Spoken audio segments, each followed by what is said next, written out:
మీకు 10 ఏళ్ల తర్వాత బీజేపీ చాలా ఆరేళ్లు అంటే పొత్తు విడిపోయి 66 ఏళ్ళు అవుతుంది ఇంచుమించు.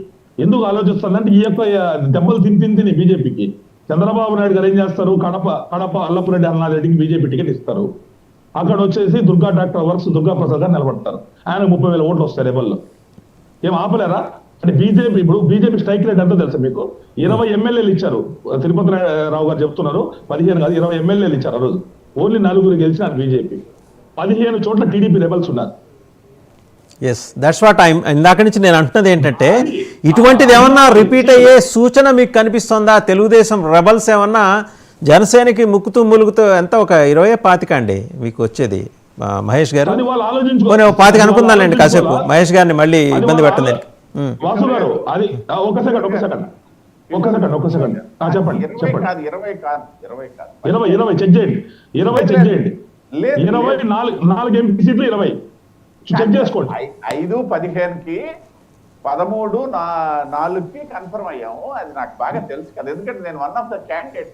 అది మీరు చెప్పేది మేబీ అది 99 ఎమ్మెల్యే. 99లో 24 సీట్లు సార్. అదే అంటున్నాను. ఇది మాత్రం 20 కాదు, 20 దగ్గర స్టార్ట్ అవ్వడం ఓకే. సరే కామినేని శ్రీనివాస గారు కరెక్టా కాదు చెప్పండి, మీరు చెప్పండి. మీరు చెప్పారు ఆయన ఆల్రెడీ చెప్పారు. వన్స్ మా పార్టీ కండువా వేసుకున్న తర్వాత ఆయన మా పార్టీ మనిషి, దాంతో డిస్ప్యూట్ లేదని చెప్పేశారు ఆయన. కాదు సార్, తర్వాత ఏమైనా తదనంతర పరిస్థితులు క్రియాశీలకంగా ఉన్నారా? విరామం ప్రకటించుంటారండి. What's wrong in it? విరామం ప్రకటించుంటారు ఆయన. సో నేనేమంటున్నా, మళ్ళీ తెలుగుదేశం అధికారంలోకి వచ్చేదాకా విరామం ప్రకటిస్తాను అనుకొని ఉండొచ్చు. స్వాగతించాలి అటువంటి వాటిని మీరు.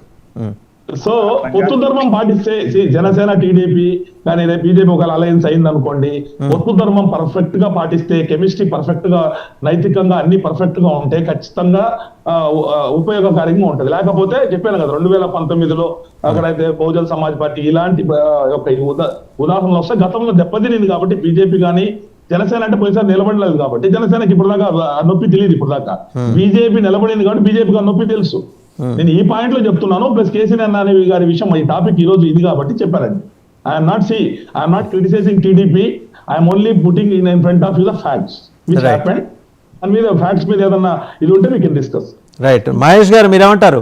సో ఇప్పుడు బీజేపీ తిరుపతిరావు గారు వారి అనుభవాలు చెప్పారు. అలాగే పొలిటికల్ అనలిస్ట్ వారు కూడా చెప్పారు. పాత సంఘటనలు కొన్ని గుర్తిస్తారు 99లో జరిగినవి. సో మీరు అనుభవాలు స్వీకరించడానికి సిద్ధంగా ఉన్నారా, జాగ్రత్త పడతారా? సార్ ఇప్పుడు వాళ్ళు ఏదైతే మన సీనియర్స్ నాయకులు బీజేపీ నాయకులు కానీ లేకపోతే మన కిషోర్ అన్న కానీ ఏదైతే చెప్పారో సార్, ఆ రోజున్న టీడీపీ సిచ్యువేషన్ కి ఇప్పుడున్న టీడీపీ సిచ్యువేషన్ కి చాలా తేడా ఉంది సార్.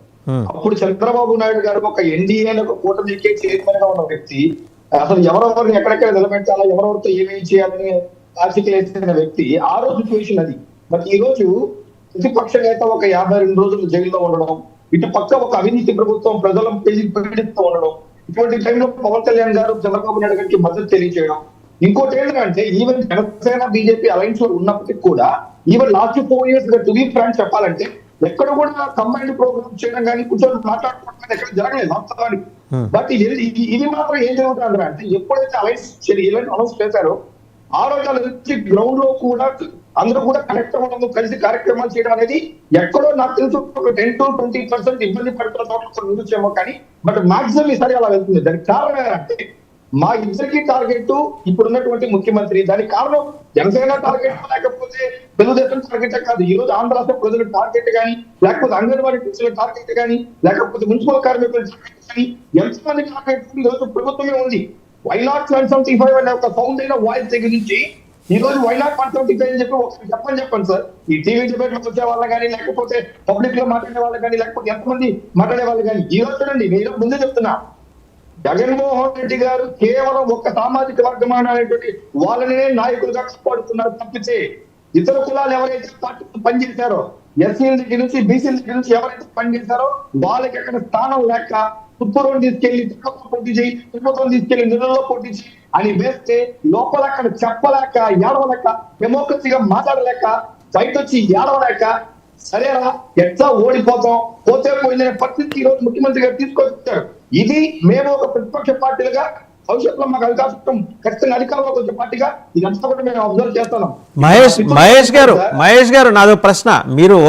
మీరేంటంటే మీ ఉమ్మడి లక్ష్యం, మీ కామన్ గోల్ చెప్తున్నారు, జగన్మోహన్ రెడ్డి గారిని అధికారం నుంచి దించేసి రాష్ట్రం నుంచి పంపించేయాలని. అదే సందర్భంలో మీరు ఆ జోష్ మీద ఉన్నారు, అక్కడ జగన్మోహన్ రెడ్డి గారి మీద వ్యతిరేకత విపరీతంగా కనిపిస్తుందనే జోష్ మీద ఉన్నారు, కానీ మీ వెనక జరుగుతున్న పరిణామాలు మీరు గమనించట్లా. మరి మీ అలాంటి అనుభవాలు, బీజేపీకి ఎదురైన అనుభవాలు మీకు కూడా ఎదురవుతాయేమోనని అనుమానం వస్తోంది. కాబట్టి పాత సంఘటనలు ఉన్నాయి కాబట్టి నెటిజన్స్ ఈ ప్రశ్నలు వేస్తున్నారు. సురేంద్ర నాయుడు గారు మీ దగ్గరకు వస్తా, మహేష్ గారిని కంప్లీట్ చేయండి. ఇది ఈ రోజు ఫస్ట్ ఆఫ్ ఆల్ ఈ రోజు ఆంధ్ర రాష్ట్రంలో ఎల్లో న్యూస్ ఛానల్ ఒకటి కూడా 99 లో వాసుదేవన్ గారు ఈ డిబేట్ పెట్టడం, వీటి మీద డిస్కస్ చేయడం, ఇటువంటి యాంగిల్ లో ఎప్పుడు కూడా డిస్కస్ చేయకపోవడం ఏ ఛానల్లో కూడా ఈ రోజు పెట్టడానికి మేమైతే మాత్రం నిజంగానే చాలా స్వాగతిస్తున్నాం. నేనైతే చాలా హ్యాపీగా ఫీల్ అవుతున్నాను. వై బికాస్ ఈ రోజు ఉన్న సిచ్యువేషన్ ని మీరు ఎగ్జాక్ట్లీ గత అనుభవాలని కిషోర్ అన్న కానీ లేకపోతే మన తిరుపతి మన బీజేపీ నాయకులు గారు ఈరోజు పెట్టినప్పుడు ఎప్పుడైతే దానికి సంబంధించిన డౌట్స్ ఈ రోజు డిబేట్ చేస్తున్న వాళ్ళందరూ కూడా ఏంటి కాంబినేషన్ ఇలా వెళ్తే అనుకున్నప్పుడు ఎటువంటి ఒకవేళ అటువంటి ఆలోచనలు తెలుగుదేశం పార్టీ వాళ్ళకు లేదంటే ఇంకేదైనా చేయాలనుకునే ప్రయత్నించినా కానీ ఖచ్చితంగా కరెక్ట్ చేసుకోవాల్సిన పరిస్థితి ఉంది. నా కిషోర్ అన్న ఒక మాట వింటానన్నా, ఇందాక మీరు తిరుపతి ఎగ్జాంపుల్ చెప్పారు. ఇప్పుడు అక్కడ ఒక సామాజిక వర్గం కాబట్టి వాళ్ళని కనిపించకుండా చేయాలి కాబట్టి ఆ ప్రయత్నం ఆ రోజు చేస్తుండొచ్చేమో. ఇక్కడ నేను అనుకోవడం కేసీఆర్ నాని గారు అంత ఈజీగా పార్టీ వాళ్ళని వదులుకుంటుంది, ఏదో వాళ్ళకున్న సిచ్యువేషన్ లో మళ్ళీ కూర్చోబెడతారని నేను అనుకుంటున్నాను. బట్ ఆ